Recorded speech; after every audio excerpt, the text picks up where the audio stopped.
नमस्कार बच्चों, स्वागत है आपका हमारे चैनल में। और आज मैं आपको हमारा हिंदी का पांचवा पाठ जो है हमारा हिंदी का अक्षरों का महत्व, उसके प्रश्न उत्तर करवाऊंगी। तो देखेंगे, हम निबंध से प्रश्न अभ्यास करेंगे हम।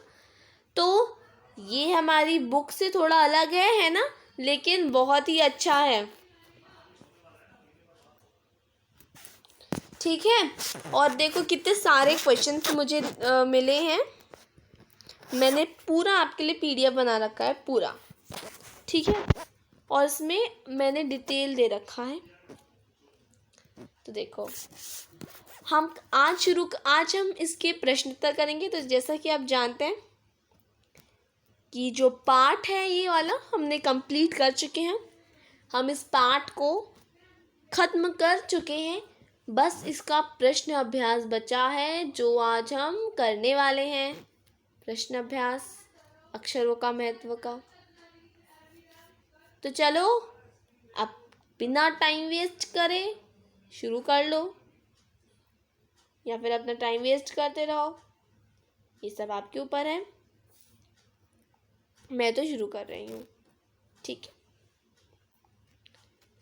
पाठ का शीर्षक है आज का हमारा अक्षरों का महत्व, जिसके आज हम प्रश्न अभ्यास करेंगे। तो अब हम बिना टाइम वेस्ट करें, मैं एक बार आपको इंट्रोडक्शन बता देती हूँ इस चैप्टर का। तो इस चैप्टर में हमने अक्षरों के बारे में पढ़ा था। हमने पढ़ा था कि अक्षर कैसे हो, मतलब अक्षर का निर्माण कैसे हुआ, अक्षर हमारी धरती में कैसे आए, अक्षरों की पहले की ज़िंदगी कैसी थी, अक्षरों का महत्व इसमें बताया था। और काफ़ी चीज़ें हमको इस पाठ में बताई थी। और अब मैं आपको नहीं बताऊंगी। अगर आपको ये पाठ नहीं आता तो प्लीज़ मेरा एक बार पुराना वीडियो देखिए, ताकि आप इस चैप्टर को अच्छे से समझ पाएँ। क्योंकि आपने चैप्टर पढ़ा नहीं और आप प्रश्न उत्तर वाला वीडियो देख रहे हैं, तो ये गलत चीज़ है। पहले आप चैप्टर पढ़ें और वीडियो देखें, तभी आप इस वीडियो में आए, वरना फिर प्लीज़ आप एक बार चैप्टर रीड कर लीजिए, ठीक है। चलिए आज हम करेंगे प्रश्न अभ्यास। पहला प्रश्न मैं शुरू कर रही हूँ, प्लीज़ ध्यान से देखिए, क्योंकि आपके एग्ज़ाम में आ सकता है। नहीं ध्यान से सुनेंगे तो फिर पता नहीं क्या हो पाएगा एग्ज़ाम में। Let's be serious now. तो देखो, पाठ में ऐसा क्यों कहा गया है कि अक्षरों के साथ एक नए युग की शुरुआत होती है, नए युग की शुरुआत हुई। तो ऐसा क्यों कहा जाता है? देखो, अक्षरों के साथ एक नए युग की शुरुआत हुई क्योंकि इसके पहले मानव सभ्यता के लिखित इतिहास में इतिहास नहीं मिलता है। अक्षरों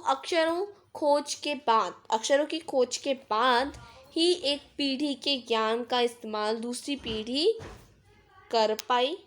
मनुष्य प्रगति के पथ पर बढ़ सका। तो देखो, क्या उत्तर आपको समझ में नहीं आया होगा, मैं बता देती हूँ। उसमें उत्तर में है कि हम ये बोल रहे हैं कि इसमें नए युग की शुरुआत हुई। तो इसे हम इसलिए बोल रहे हैं क्योंकि अक्षर जब नहीं थे हमारी ज़िंदगी में, तो अक्षरों के पहले वाला जो काल था उसको हम प्रागैतिहासिक काल बोलते हैं, जैसा कि आप जानते हैं। और उस काल में लोगों को इतिहास के बारे में नहीं पता था। और इतिहास के बारे में लोगों को तब पता चला है जब नया युग शुरू हुआ है, ठीक है। और उसी इतिहास को हमारी जो पीढ़ियां हैं, जनरेशन्स हैं, वो फॉलो कर रही हैं। एक पीढ़ी दूसरी पीढ़ी को फॉलो कर रही है, ठीक है। और इसी से प्रगति का पथ पर बढ़ सका है। उसी के बाद है अक्षरों की खोज का सिलसिला कब और कैसे शुरू हुआ। तो देखो भाई, ध्यान से देखना। दिख रहा है क्या आपको?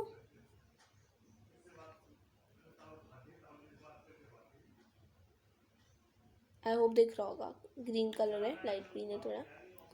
देखो, प्रागैतिहासिक मानव ने सबसे पहले चित्रों के जरिए, किसके जरिए? पहले देखो मैं बता देती हूँ। पहले तो चित्रों के जरिए उन्होंने करना शुरू किया, और चित्रों के जरिए वो अपने भाव व्यक्त करने लग गए, और जिसमें वो पक्षियों की पिक्चर्स, फिर आदमियों की, इन सब चीज़ों की पिक्चर्स वो बनाने लग गए। तो चित्रों के संकेतों को देख देते वो अपने भाव व्यक्त करते थे। उसके बाद नेक्स्ट उन्होंने भाव संकेत को शुरू किया और इसी से बाद में उन्होंने शुरू किया हमारा अक्षर बनाना, राइट। तो देखो, प्रागैतिहासिक काल, प्रागैतिहासिक मतलब अक्षर से पहले वाला काल। प्रागैतिहासिक मानव ने सबसे पहले चित्रों के जरिए अपने भाव को क्या किया, व्यक्त किया। जैसे पशुओं, पक्षियों, आदमियों आदि के चित्र। इन चित्रों के संकेतों के बाद में भाव संकेत अस्तित्व में आए। जैसे एक छोटे वृत्त के किरणों की खौतक रेखाएं खींचने पर वह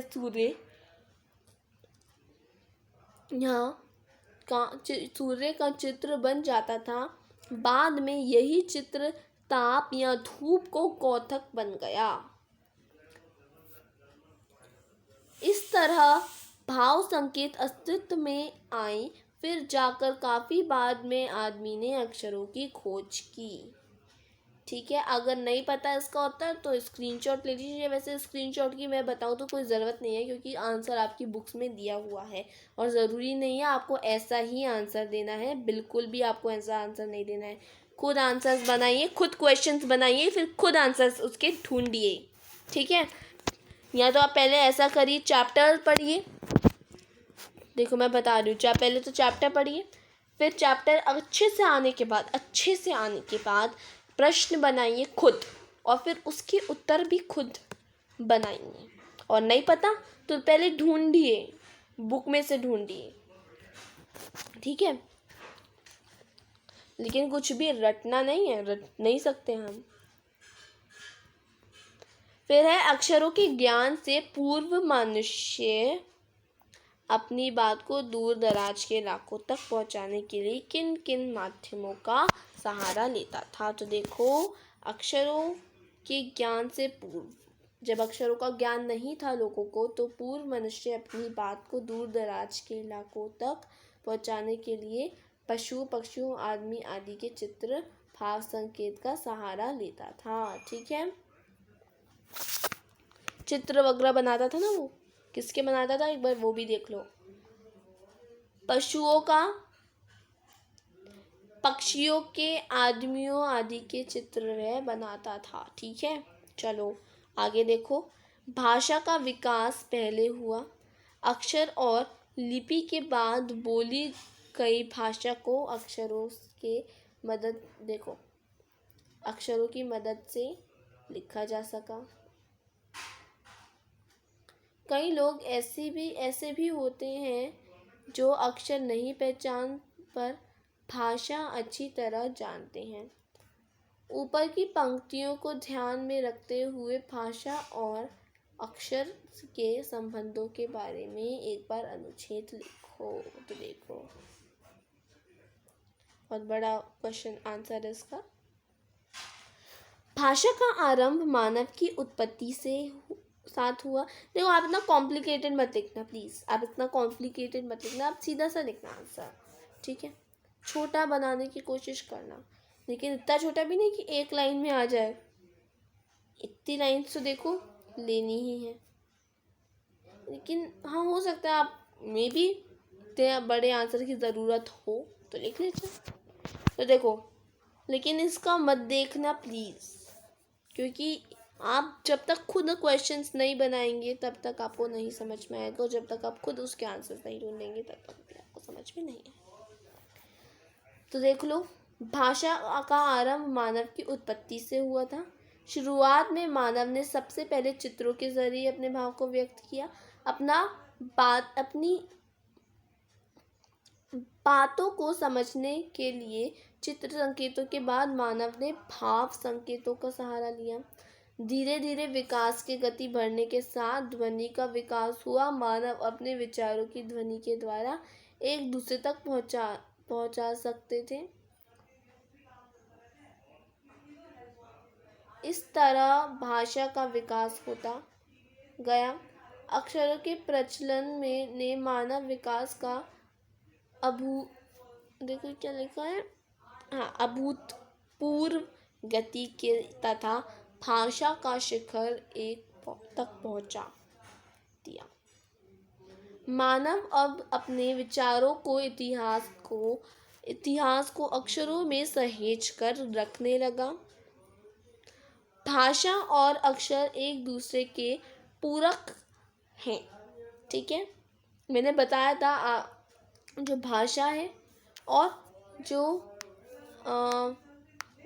अक्षर है उनका एक दूसरे से कितना वैसा वो है, राइट, कैसा पूरक है, राइट। तो कई लोग भाषा को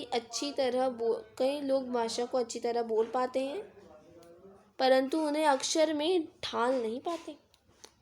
ये लोग अपने विचारों को सहज कर रख नहीं पाते हैं और दूसरे के विचारों को पढ़ नहीं पाते, जिस कारण ये सीमित जीवन जीते हैं। अक्षरों द्वारा लेखन कार्य भाषा और अटूट अंग है। आज की दुनिया में अक्षरों के बिना भाषा का कल्पना नहीं की जा सकती। ठीक है, ये पूरा एक अनुच्छेद था। अब निबंध से आगे तो अक्षर देखो, एक मिनट रुको प्लीज, सेम कलर है ना, हाँ, तो मैं ऐसा करती हूँ, ये वाला कलर ये आपको दिखेगा थोड़ा।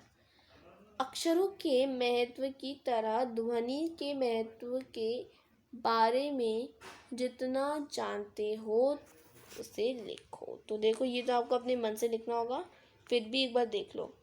ध्वनि हमारे विचारों को बोलकर प्रस्तुत करने का साधन है। यह भाषा की सबसे छोटी इकाई है। इनके द्वारा ही हम एक दूसरे से बातचीत करते हैं। यह हमारे लिए बहुत महत्वपूर्ण है। फिर है, पुराने ज़माने में लोग यह क्यों सोचते थे कि अक्षर और भाषा की खोज ईश्वर ने की थी? अनुमान लगाओ और बताओ। तो देखो, पुराने ज़माने के लोग यह इसलिए सोचते थे कि अक्षर और भाषा की खोज ईश्वर ने की, क्योंकि उन्हें इनके इतिहास के बारे में जानकारी नहीं थी। यह कब और कैसे शुरू हुआ इसकी जानकारी भी उन्हें नहीं थी। ठीक है, अब हम देखते हैं पृष्ठ संख्या 39, भाषा की बात। तो देखो, अनादिकाल क्या होता है? अनादिकाल में रेखांकित शब्द का अर्थ है जिसकी कोई शुरुआत या न हो। नीचे दिए गए शब्द भी मूल शब्द के शुरू में कुछ जोड़ने से बने, इसे उपसर्ग कहते हैं। ठीक है, उपसर्ग होते हैं जैसे कि हम जब एक शब्द को दूसरे शब्द से जोड़ देते हैं और वो दोनों शब्द एक शब्द बनाते हैं, उन्हें उपसर्ग कहते हैं। इन उपसर्गों को अलग करके लिखो और मूल शब्दों को लिखकर उनका अर्थ समझो। तो देखो, असफल। तो देखो, अ प्लस, देखो मैं छोटा कर देती हूँ, थोड़ा रेड कर देती हूँ।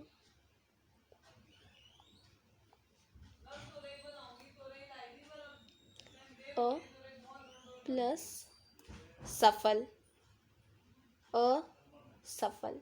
ठीक है, फिर आता है अ प्लस दृश्य, अदृश्य।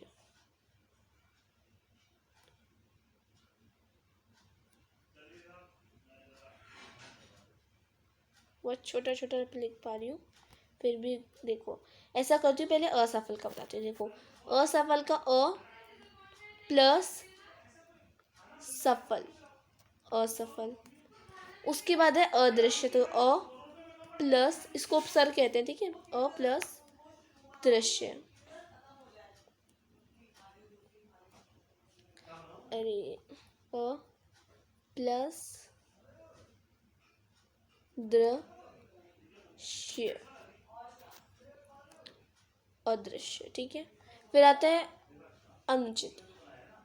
देखो, अ प्लस, देखो अनु प्लस चित, अनुचित। अ प्लस नुचित नहीं होगा, अ प्लस अनु प्लस चित, अनुचित। अनु प्लस चित अनुचित, फिर अनावश्यक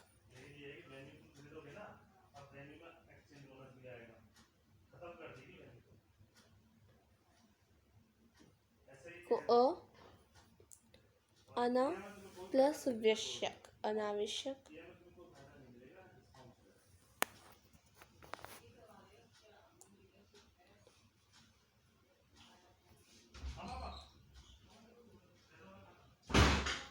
फिर है अपरिचित अपरिचित, देखो अ प्लस परिचित अपरिचित, फिर है अनिच्छा, तो अ प्लस निच्छा अनिच्छा। ठीक है, अब बताओ कि ये उपसर्ग जिन शब्दों के साथ जुड़े रहें क्या उनमें कोई अंतर है। फिर है उपयुक्त शब्दों से वाक्य बनाओ और समझो कि ये संख्या है। चलो, तो ये सब तो देखो ये होते हैं उपसर्ग, अनु प्लस उचित अनुचित है ना, अनुचित कर दिया था, सॉरी, अनु प्लस उचित होता है। ठीक है, फिर है अन प्लस आवश्यक अनावश्यक, ये बता दिया था मैंने आपको। फिर आता है अ प्लस परिचित अपरिचित, फिर अन प्लस इच्छा अनिच्छा। ठीक है, तो बस हमको पाठ करना था जो कि हमने कर लिया। Thank you for watching, please don't forget to like and subscribe. धन्यवाद।